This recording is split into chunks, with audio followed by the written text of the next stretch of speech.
नमस्कार, आप देख रहे हैं अपना बिहार। मैं हूं शुभम मिश्रा आपके साथ। चलिए करते हैं खबरों की शुरुआत। लोकसभा चुनाव के बाद बिहार बीजेपी की बहुत अहम बैठक हो रही है। बैठक की अध्यक्षता बिहार बीजेपी प्रभारी विनोद तावड़े कर रहे हैं और इसमें बीजेपी कोटे के मंत्री के साथ ही प्रदेश पदाधिकारी भी मौजूद हैं। वहीं दोनों डिप्टी सीएम भी मौजूद हैं। लोकसभा चुनाव के बाद विनोद तावड़े पार्टी से जुड़ी समीक्षा कर रहे हैं। इसमें चुनाव हारने वाले उम्मीदवारों से भी चर्चा की जा रही है और इस बीच बैठक के बीच में ही सम्राट चौधरी अचानक सीएम हाउस पहुंचे और दोनों में कुछ बड़े मुद्दों पर चर्चा हुई। चर्चा के बाद डिप्टी सीएम सम्राट चौधरी फिर से बैठक में जुड़ गए। तो दो तस्वीरें आपकी टीवी स्क्रीन पर है। एक पहली बैठक की तस्वीर हम आपको दिखा रहे हैं और दूसरी तस्वीर उस वक्त की जब सम्राट चौधरी इस बैठक से निकलकर सीधे मुख्यमंत्री आवास पहुंचे और वहां पर भी कुछ महत्वपूर्ण मुद्दों पर बातचीत की गई, आगे के लेकर तैयारियां की गई, रणनीति बनाई गई।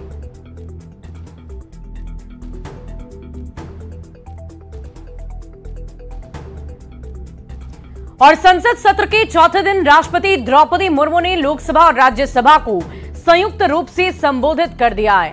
अपने अभिभाषण में कश्मीर पेपर लीक और इमरजेंसी जैसे गंभीर मुद्दों का जिक्र राष्ट्रपति ने किया। करीब 1 घंटे के अपने अभिभाषण में उन्होंने एनडीए सरकार के 5 साल का रोड मैप भी बता दिया।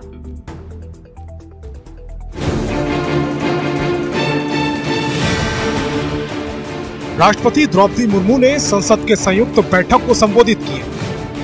अपने अभिभाषण में राष्ट्रपति ने लोकसभा और राज्यसभा के ज्वाइंट सेशन को संबोधित किया। राष्ट्रपति ने नई सरकार के अगले 5 साल का एजेंडा सदन में रखा। अपने अभिभाषण की शुरुआत में राष्ट्रपति ने 18वीं लोकसभा के नवनिर्वाचित सदस्यों को बधाई दी। साथ ही सकुशल चुनाव संपन्न कराने के लिए निर्वाचन आयोग को भी धन्यवाद दिया।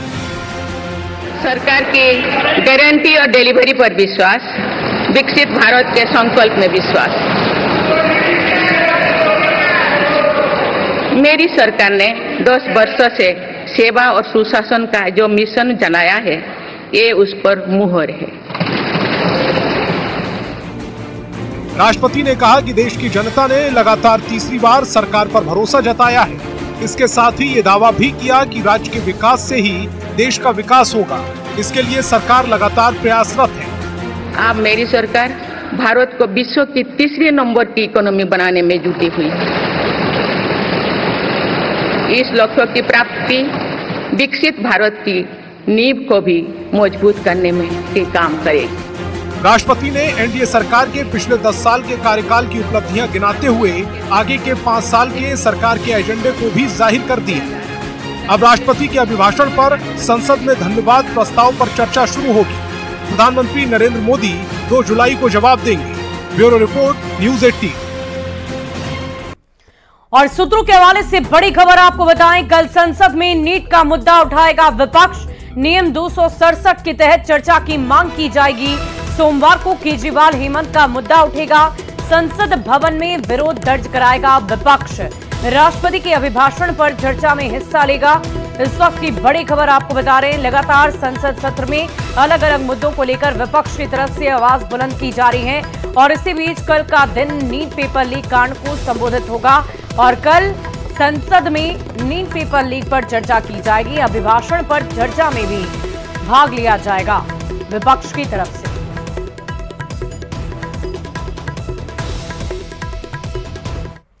और नीट पेपर लीक कांड की जांच तेज होती जा रही है। नए नए आरोपियों को लेकर आए दिन खुलासे हो रहे हैं। बिहार से लेकर झारखंड तक शिकंजा लगातार कसा जा रहा है। सड़क से संसद तक मुद्दा गरमाता जा रहा है। राष्ट्रपति द्रौपदी मुर्मू ने भी दोषियों पर सख्त एक्शन लिए जाने की बात कही है। रिपोर्ट के जरिए आप भी समझिए कि नीट पेपर लीक कांड की कार्रवाई किस रफ्तार से आगे बढ़ रही है।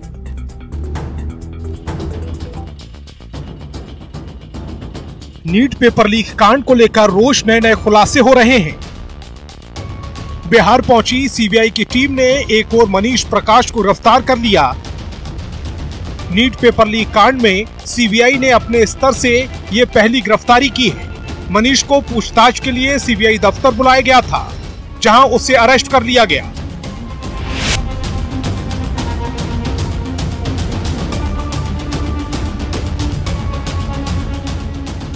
वहीं नीट पेपर लीक कांड में सीबीआई की टीम ने बेऊर जेल में बंद 2 आरोपी चिंटू और मुकेश को भी रिमांड पर ले लिया है। अगले 7 दिनों तक दोनों आरोपियों से अलग अलग लोकेशन पर सीबीआई की टीम पूछताछ करने वाली है। सीबीआई की टीम ने चिंटू और मुकेश को मेडिकल जांच कराने के लिए पटना के एलएनजेपी अस्पताल भी ले गई। इसके बाद आरोपियों को वापस ब्यूरो ऑफिस ले आई। नीट पेपर लीक कांड की कड़ी बिहार से होकर झारखंड तक जुड़ गई है, जहां सीबीआई की ताबड़तोड़ कार्रवाई जारी है। सीबीआई की टीम ने हजारीबाग के ओएसिस स्कूल में दबिश देते हुए स्कूल के प्रिंसिपल समेत 7 लोगों से कड़ी पूछताछ की है। सीबीआई ने पहले हजारीबाग में 11 लोगों को हिरासत में लिया था, लेकिन बुधवार की रात 3 लोगों को छोड़ दिया। ओएसिस स्कूल में ही नीट एग्जाम का पेपर लीक कराए जाने का आरोप है।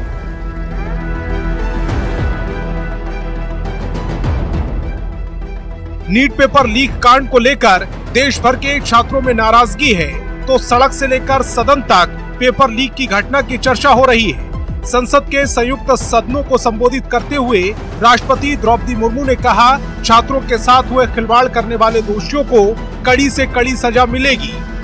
हाल ही में कुछ परीक्षाओं में हुई पेपर लीक की घटनाओं की निष्पक्ष जांच और दोषियों को कड़ी से कड़ी सजा दिलवाने के लिए मेरी सरकार प्रतिबद्ध है। दलीय राजनीति से ऊपर उठकर देशव्यापी ठोस उपाय करने की जरूरत है।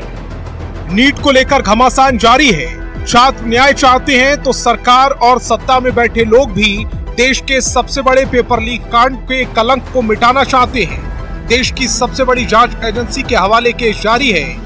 देखना होगा पेपर लीक कांड के असली गुनहगार कब तक गिरफ्त में आते हैं। Bureau report, news 18। और इसी बीच सूत्रों के हवाले से बड़ी खबर आपको बताएं, नीट विवाद पर जवाब देंगे शिक्षा मंत्री। शिक्षा मंत्री धर्मेंद्र प्रधान देंगे जवाब। संसद में सरकार जवाब देने के लिए बिल्कुल तैयार है। आपको बता दें कि अब से थोड़ी ही देर पहले हमने आपको जानकारी दी कि कल के दिन विपक्ष की तरफ से नीट पेपर लीक मामले को लेकर संसद में बहस की जाएगी। और इसी दौरान ये बड़ी खबर सामने आ रही है कि विपक्ष के सवालों का जवाब देने के लिए शिक्षा मंत्री धर्मेंद्र प्रधान बिल्कुल तैयार हैं और संसद में सरकार की तरफ से वो जवाब देंगे। तो इस वक्त की बड़ी खबर आपको बता रहे हैं। वहीं नीट पेपर लीक का मामला, भ्रष्टाचार मामले में सीबीआई की कार्रवाई। मनीष प्रकाश और आशुतोष गिरफ्तार हो गया। आशुतोष के घर पर ही ट्रेनिंग की गई थी। परीक्षार्थियों को लेकर मनीष आया था। दोनों से पूछताछ में कई बड़े बड़े खुलासे हो सकते हैं। कई सफेद पोश का भी पर्दाफाश हो सकता है, इसकी आशंका जताई जा रही है। इस वक्त की बड़ी खबर, मनीष प्रकाश और आशुतोष को गिरफ्तार कर लिया गया है। आशुतोष के घर पर ही ट्रेनिंग दी गई थी। परीक्षार्थियों को लेकर मनीष वहीं पर पहुंचा था। वहीं पर उन्हें प्रश्न पत्र के बारे में पूरी जानकारी दी गई। फिलहाल इन दोनों ही आरोपियों को गिरफ्तार कर लिया गया है। बताया जा रहा है कि कई सफेदपोश का भी पर्दाफाश हो सकता है। और नीट पेपर लीक मामले को लेकर बिहार के डिप्टी सीएम सम्राट चौधरी ने बहुत बड़ा बयान दिया। उन्होंने कहा कि जैसे केंद्र सरकार ने ऐसे अपराधियों के लिए 10 साल की सजा और पेनाल्टी जैसा कानून बनाया, उसी तरह बिहार में भी मॉनसून सत्र में पेपर लीक और परीक्षा में धांधली जैसे मामलों में कठोर कार्रवाई के लिए विशेष कानून लाया जाएगा। दोषियों पर स्पीडी ट्रायल करके 3 से 6 महीने में सजा दिलाने की कोशिश की जाएगी। चल रही है, हम लोग एक कानून भी ला रहे हैं। भारत सरकार ने भी कानून की व्यवस्था किया है, 10 साल तक की सजा और पेनल्टी देने का भी व्यवस्था किया है। हम लोग भी इस आगामी सत्र में इस पर कानून लाएंगे और कठोर से कठोर कार्रवाई करके स्पीडी ट्रायल चलाकर ये 3 से 6 महीने में इनको सजा दिलाने की व्यवस्था कर दी। और प्रधानमंत्री नरेंद्र मोदी ने दिल्ली में जेडीयू के सांसदों से मुलाकात की। सांसदों से मुलाकात के दौरान उन्होंने बिहार के मुख्यमंत्री नीतीश कुमार के नेतृत्व की सराहना कर दी है। बिहार में मुख्यमंत्री नीतीश कुमार के नेतृत्व में हो रहे विकास को लेकर कई बिंदुओं पर सार्थक रूप से चर्चा की गई। बैठक में जेडीयू के सांसदों ने केंद्र सरकार को हर समर्थन और समर्पण का संकल्प भी दोहराया।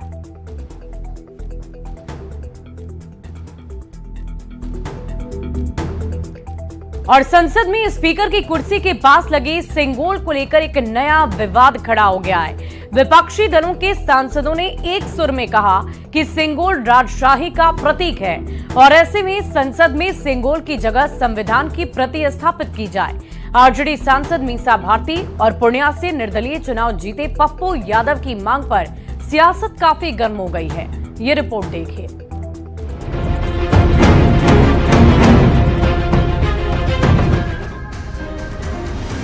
संसद में स्थापित किए गए सेंगोल पर सियासत गर्मा गई है। विपक्षी दलों ने संसद भवन में स्पीकर के आसन के पास स्थापित किए गए सेंगोल को हटाने की मांग शुरू कर दी है। सेंगोल को राजशाही का प्रतीक बताते हुए उसे हटाकर उसकी जगह संविधान की प्रति स्थापित करने की मांग की गई है। सेंगोल हटाने की मांग सबसे पहले समाजवादी पार्टी के सांसद आर.के. चौधरी ने की, जिसके बाद आरजेडी सांसद मीसा भारती ने भी कहा कि सेंगोल हटाने की मांग सही है, यहाँ भारतीय संविधान की कॉपी होनी चाहिए।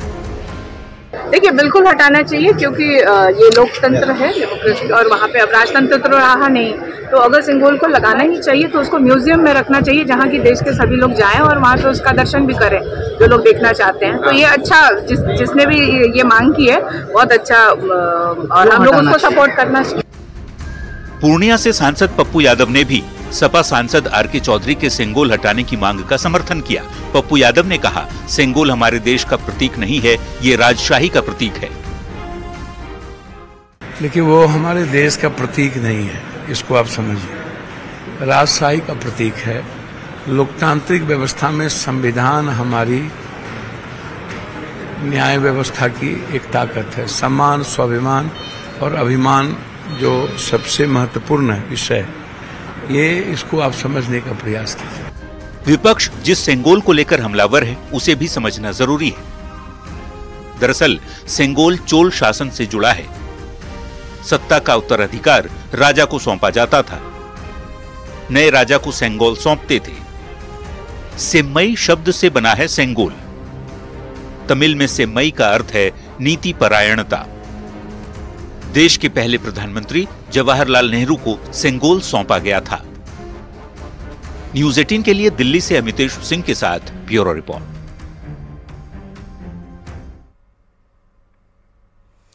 बढ़ते आगे, बिहार में आखिर बार बार पुल क्यों गिर रहे हैं? ये सवाल फिर से एक बार बहुत बड़ा हो गया है क्योंकि बिहार में एक और पुल जल समाधि लेने की कगार पर है। इस बार किशनगंज में आप जानकर हैरान रह जाएंगे कि बीते एक सप्ताह में बिहार में ये चौथा पुल है जो उम्मीदों का बोझ नहीं ढो पाया। ये रिपोर्ट देखिए। बिहार में जनता करे पुकार, पुल बचाओ सरकार। तुकबंदी पर न जाइए, जरा इन तस्वीरों को देखिए। नीचे कनकई नदी और ऊपर पुल, लेकिन धंसा हुआ, मतलब कभी भी हादसा हो सकता है।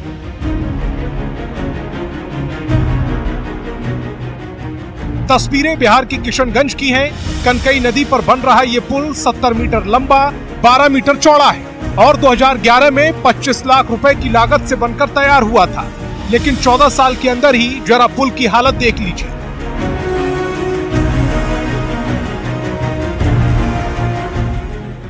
हैरानी की बात यह है कि बीते सप्ताह भर में बिहार में ये चौथा पुल है जो जल समाधि लेने के मुहाने पर खड़ा है। इससे पहले मोतिहारी के घोड़ा सहन ब्लॉक में पुल जमींदोज हो गया था, जिसकी लंबाई लगभग 40 फीट थी और इसे लगभग 1.5 करोड़ की लागत से बनाकर तैयार किया गया था।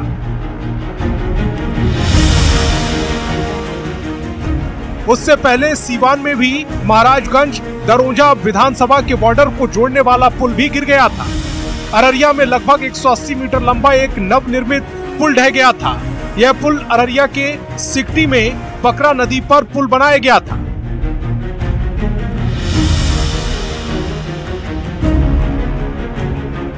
सवाल है कि बिहार में पुल बार बार क्यों गिर रहे हैं और इन पुल गिरने के लिए जिम्मेदार कौन है?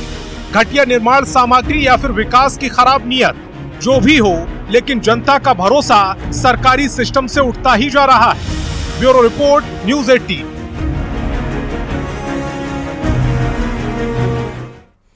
बढ़ते आगे, बिहार के डिप्टी सीएम सम्राट चौधरी ने अपने सरकारी बंगले को लेकर नेता प्रतिपक्ष तेजस्वी यादव पर गंभीर आरोप लगाए। उन्होंने कहा कि तेजस्वी ने उनके अलॉट किए गए बंगले पर अपना कब्जा जमाया है। साथ ही उन्होंने कहा कि 75 वर्षों से हम लोगों का शोषण हो रहा है, ये लोग लुटेरे हैं, मैं क्या कर सकता हूं। सम्राट चौधरी ने यह आरोप अपने सरकारी आवास पर वृक्षारोपण कार्यक्रम के दौरान लगाया।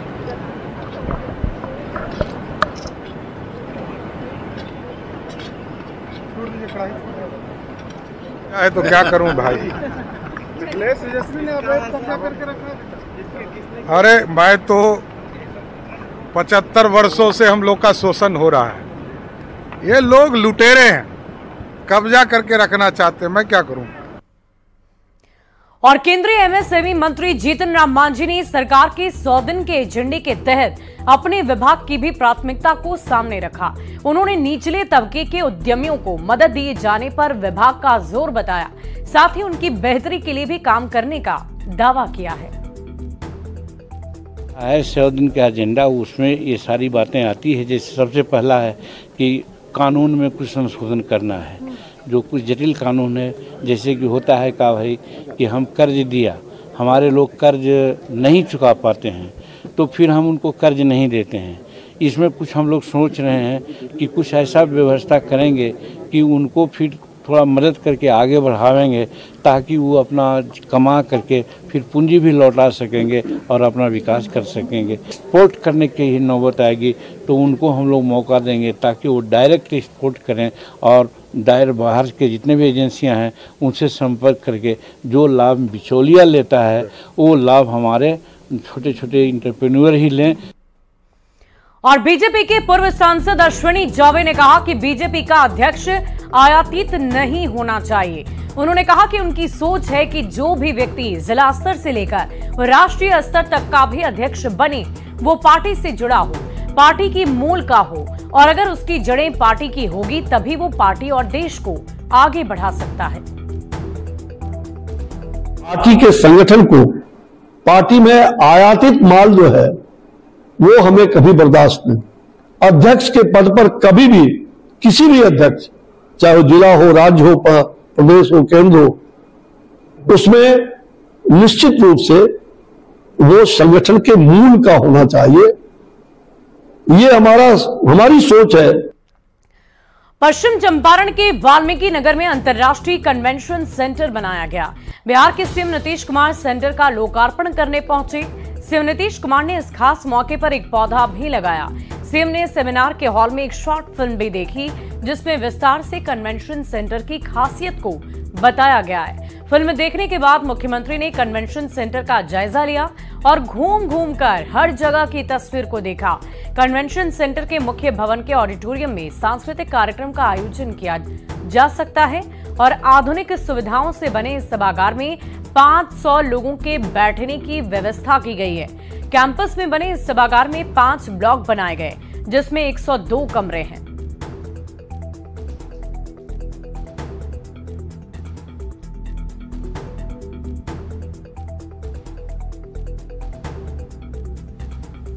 तो तस्वीरें आप देख रहे हैं। सीएम ने आज कन्वेंशन सेंटर का जायजा भी लिया, लोकार्पण भी किया, वृक्षारोपण किया और ये बहुत ही अच्छी सौगात पश्चिम चंपारण के लोगों को दी गई है।